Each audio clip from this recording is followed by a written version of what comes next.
Alright,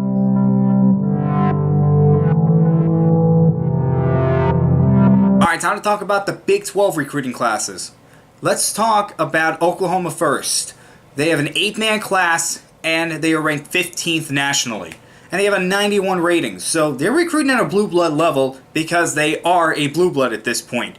They've had 2 straight Heisman Trophy winners, and they've been to the college football playoffs 2 years in a row. And really with them, it's just about reloading the team because they know they're going to lose players early to the draft. That's what happens to every single blue blood, and they know they just have to reload with talent. But really with Oklahoma, I would focus a lot on the defense because that's what's held them back the past few years. The fact that they do not have a great defense. Focus on the defense, make that better. Next up is Oklahoma's in-state rival with Oklahoma State. Their 8-man class is ranked 22nd overall. Now the problem with being in the same state as Oklahoma is you're kind of thought of as the little brother. And it shows because they have an 86 rating. But that's what they normally go for. They go for these kids that are a little underrated, but they turn out to be really good players. And Oklahoma State, they do get blue chip players as well. So it's a good combination of blue chip and underrated players. And it's worked for Oklahoma State. They've had some really good seasons with these type of players. TCU's got a 7-man class that's ranked 26 overall. Now they have an 87 rating. That's a little bit higher than Oklahoma State. And it's perfect for them because they are in Texas. And in Texas, that's one of the biggest football factories there. Probably the biggest football factory there. You got a bunch of blue chip players there. Got a bunch of teams that come into Texas and take players there. And TCU, what they have to do, they have to find underrated players in Texas and players that are lower on the blue bloods list. It's how you build a team. TCU's been good at doing that, and I don't expect that to change at any time. Okay, so we move from Texas Christian to Texas, which has a 5-man class, 27th overall, and has a 92 rating.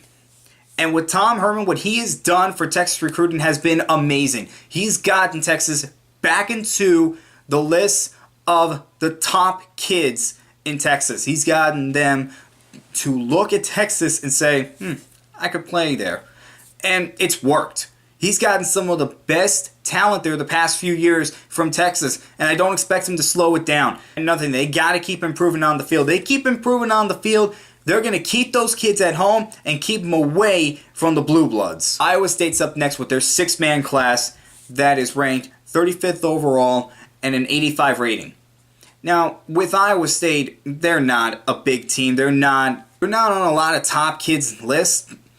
However, they don't have to be. They just have to find solid players that they are going to develop. When you go to Iowa State, you know you're going to be there probably all 4 years. You're not going to leave early, and that's just the way that they want. And that's all right for them because you develop these players, not only do they become great, but you know you're going to have them for a while. Kansas State's 6-man class is up, which is 39th overall and has an 84 ranking. Now, this Kansas State is going through a coaching change right now, so they have to sell these players that this coaching change, it's going to help them and it's going to make them even better. And that's a little hard to do when you're going through a coaching change because you have to see the results on the field. So for them, they get to a bowl game, they're competitive in the big games, they'll get these kids' attention. All right, Kansas is up next. They have a 6-man class, 42nd overall, and it's an 83 rating. Really, what does Kansas have to do?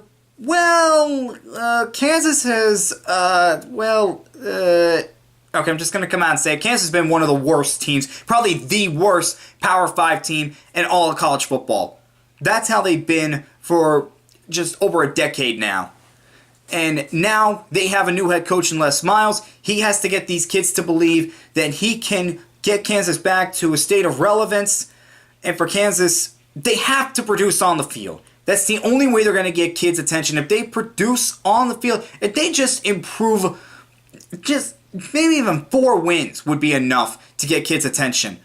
They just have to get better on the field. All right, Baylor's got a 5-man class, which is 45th overall and an 84 rating. Now with Baylor, a few years ago, if you remember, they had a problem with their former head coach, Art Boros. That kind of set the program back a little bit. Now they're starting to get back to where they normally were when it came to recruiting.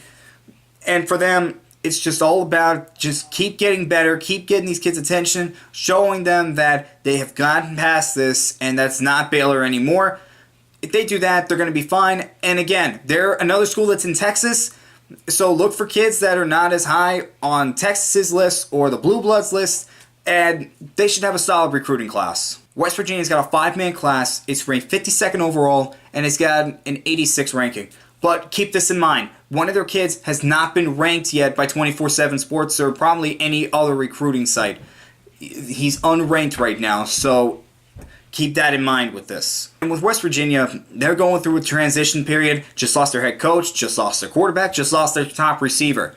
What they're going to have to do is show that even though they're going through this transition period, they can still play at a high level. All right, and last we have Texas Tech. Texas Tech only has 2 kids in their class right now, so they're 85th overall and have an 84 rating. All right, and last we have Texas Tech. Texas Tech only has 2 kids in their class right now, so they're 85th overall and have an 84 rating. What they're going to have to do, get some kids during the summer. They've got to start getting some kids to fill out this class. And as another Texas school, just go after some Texas kids that are underrated and are not being looked at as much by the Blue Bloods or by Texas themselves. All right, guys, that was the Big 12 conference. Next up is the Big 10. See you then.